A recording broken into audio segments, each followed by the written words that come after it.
I have a new girlfriend now and I'm moving in with her. We're getting a divorce and you should go stay with your parents. I don't understand what you're saying. I don't need you anymore. If you want, you can live with my parents and take care of the house. Julian, you get it.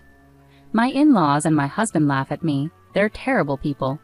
But for me, this is better, so all of you need to leave. My name is Julianne, and I'm 35 years old. I work in an office. I've spent my whole life working. After college, I started working for a big company. For 13 years, I worked hard and earned promotions. Now I'm a department manager at a young age. I have a great boss and a team of talented coworkers. Work is fulfilling, but my personal life hasn't been. I had a boyfriend in college, but none since I started working. Worried about me, a friend hosted a dinner party where I met Jake. He was kind, had a nice smile, and we had a lot in common. We became friends, exchanged numbers, and started going out to eat together. Eventually, he told me he liked me and we started dating. We got along great. He proposed, and we got married. I was overjoyed to marry the man I loved deeply. Soon after, I visited his parents' home to meet them. They were very kind and warmly welcomed me. Julian, it's wonderful to meet you. I can't believe such a lovely person is marrying our Jake, they said with tears in their eyes. We're so proud of our son for bringing such a good woman here. Hey Mom and Dad, cut it out. You're scaring Julianne. Oh dear, if you really feel that way, you can say so.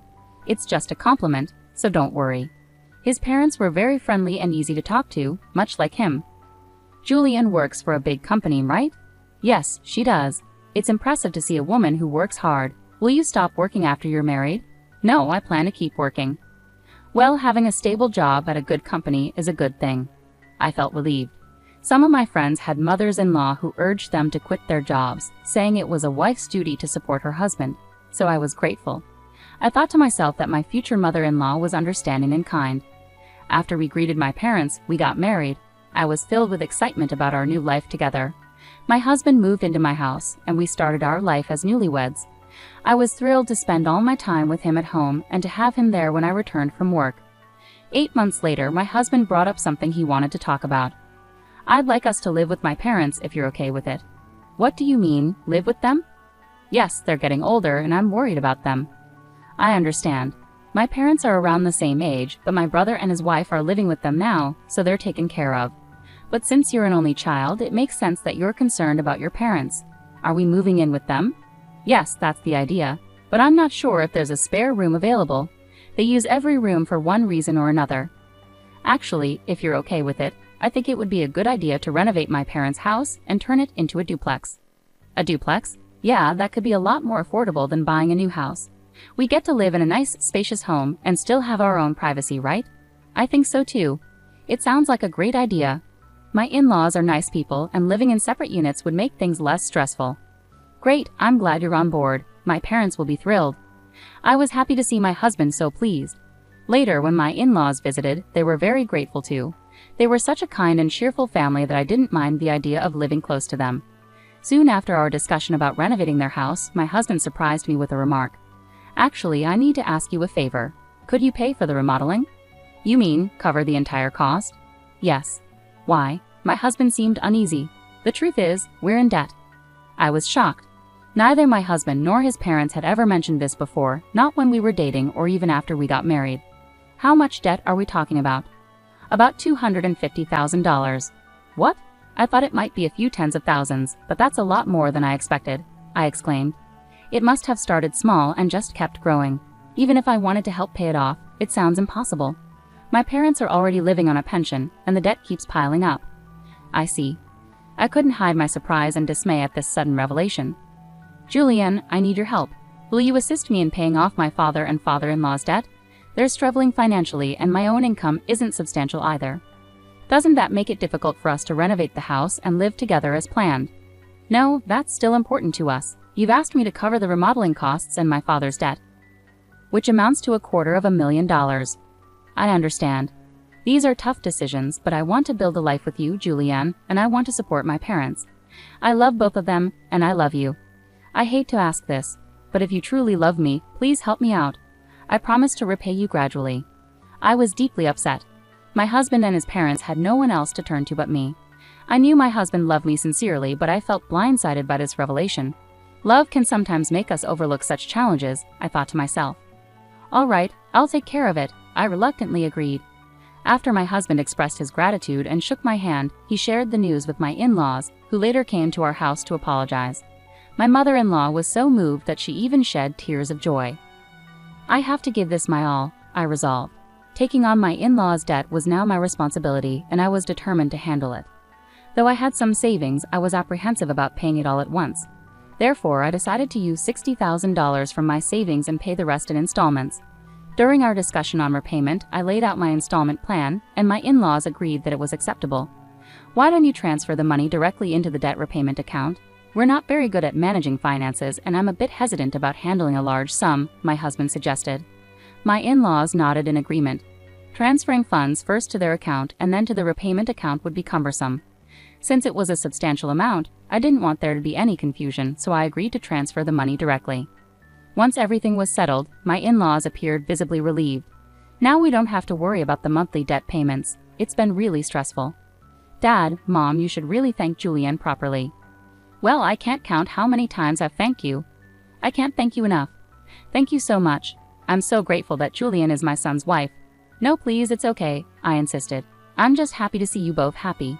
However, deep down, I felt a bit uneasy, concerned they might view me solely as a financial resource. Despite this, I was committed to caring for my beloved husband's family.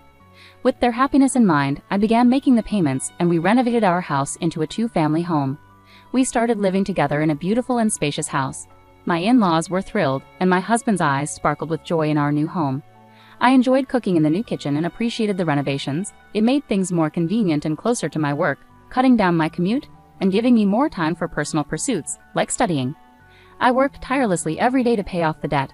However, something troubled me deeply. My husband didn't contribute anything towards paying off his parents' debt. Despite his initial promise to help, he never used any of his own earnings for this purpose. When I asked him about it, he claimed his salary wasn't sufficient. I requested to see his pay stubs, but he refused, leaving me in the dark about his income.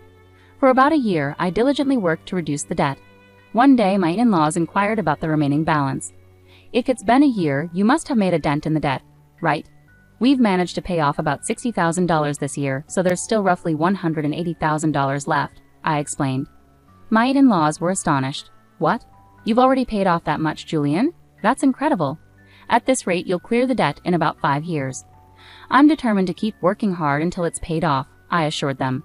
Thank you so much, my husband's parents said, crying tears of joy. Seeing them so happy made all the hard work worth it. A few days later, I faced a surprise. I had to work extra hours, so I told my husband I would be home late. But the work went well, and we finished on time. I hurried home, planning to cook dinner for my family. When I opened the door, I saw my in-laws' shoes. Oh, my in-laws are here, I thought. I walked towards the living room and overheard my in-laws and husband talking. You were smart to marry her, Jake. You did well. I can't believe she's so wealthy.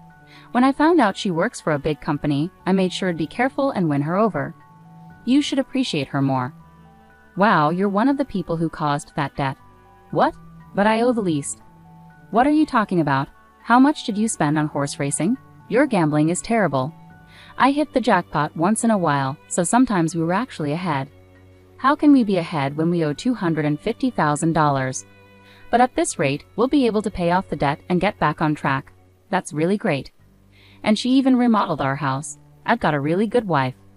Well, I'll dump her once she pays off the debt. My husband and in-laws laughed. I was so shocked I couldn't move from the front door for a while. After calming down a bit, I made a loud noise closing the door and announced, I'm home. When I entered the living room, my in-laws and husband greeted me with smiles. Oh, Julianne, welcome home. Good job, good job. Well, we're going back to our room. Let's have dinner together again soon. Their gentle smiles terrified me because I had overheard their earlier conversation. It shocked me to see my husband pretending to be a loving husband with that smile on his face. Why didn't you tell me you had to work late today? I did, but I finished earlier than expected, so I rushed home to cook dinner. I tried my best to act calm until dinner so my husband wouldn't suspect I had heard anything. Later, while he was taking a bath, I stayed in my room and cried alone. Crying as hard as I could fueled my determination to get back at my husband and in-laws. From then on, I acted swiftly. I started preparing for divorce and made plans for my future. About 5 months passed. I pretended to be happy and told my husband that I had paid off my in-laws' debt. My husband was shocked. What? You paid off the debt? The $250,000. That was supposed to take about 5 years, right? I actually have quite a bit of money saved up, but I was afraid to pay it all off at once. So I started making gradual payments from my salary and savings. But now we're below $200,000, and I thought it would be better to clear the debt in one go. I see, he said. Then I asked, would you like to verify? And showed him the bank book. Oh, it's true. You paid $180,000 in one go.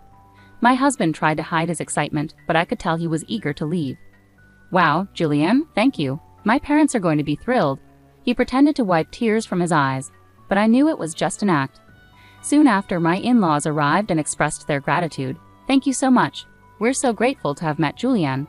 You're like a blessing. If I hadn't known the truth, their thanks would have made me happy.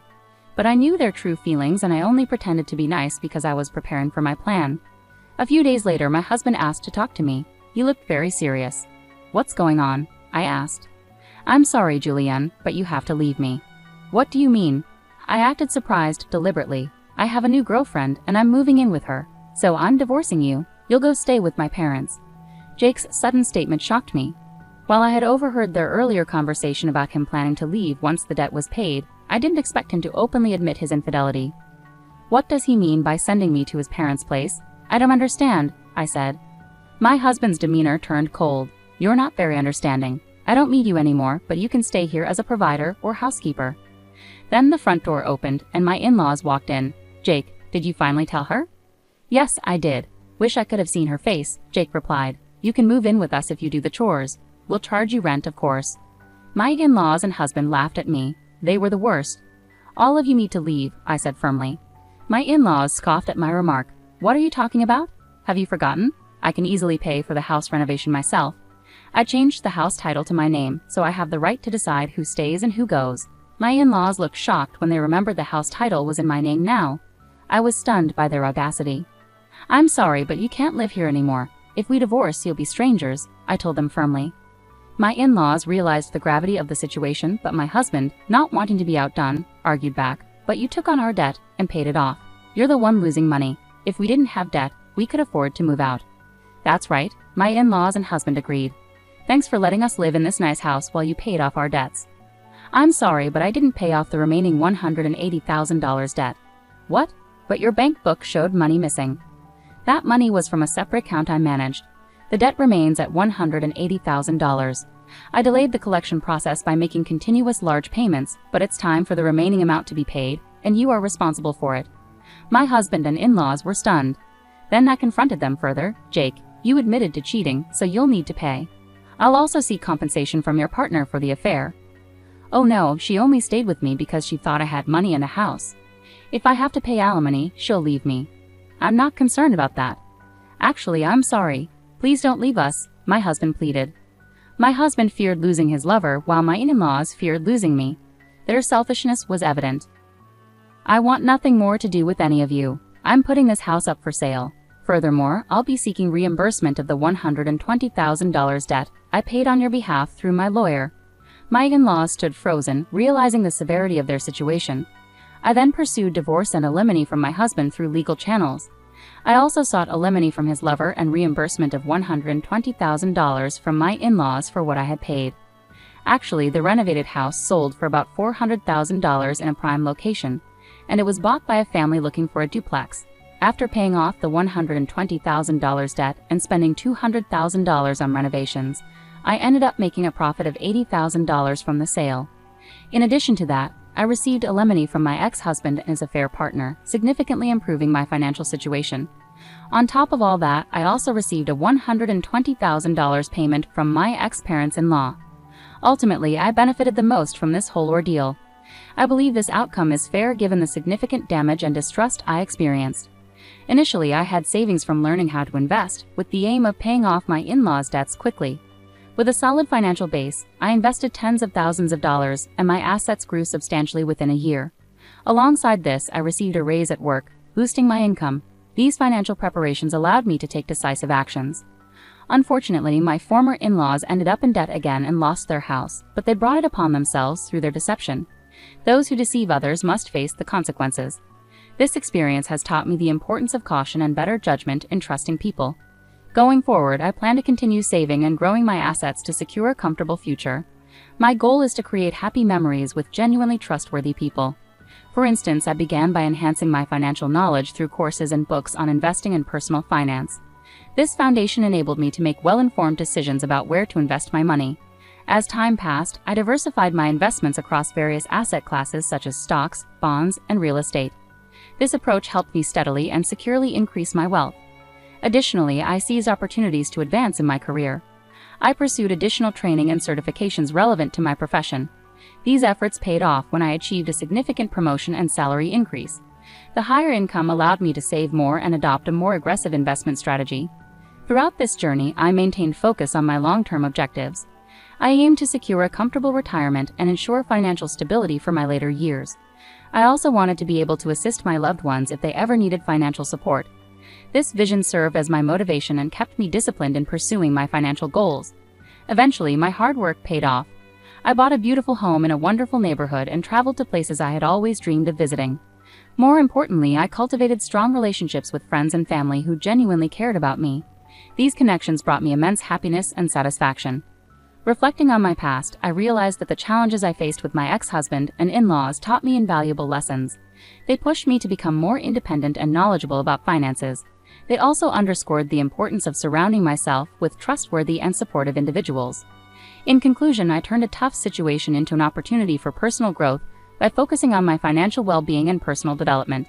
I created a brighter future for myself. I hope sharing my story inspires others to take charge of their lives and pursue positive changes.